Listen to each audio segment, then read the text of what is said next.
Here's how to delete a video on TikTok. Now open up the TikTok app on your iPhone or Android, works the exact same. And let's tap on the profile button at the bottom right. After you've done that, you'll be able to see all of your videos. Let's navigate to one that you wanted to delete. Let's say, in this case, this one only has 700 views. So I'm gonna delete this video. What you're gonna look for at the bottom right are either 3 dots or the share icon. You can see I have 3 dots, but again, you might have that little share arrow. If you do, just tap on that.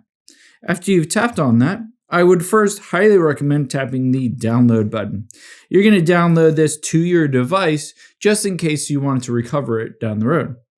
After you've done that, let's again tap on the share or 3 dots and then swipe all the way over on the bottom until you get to delete. Tap on that. It does say restore posts within 30 days in the activities center in your settings. So you can recover it if you wanted to for 30 days. Just tap on that delete button, and just like that, if you swipe down, that video is no longer there.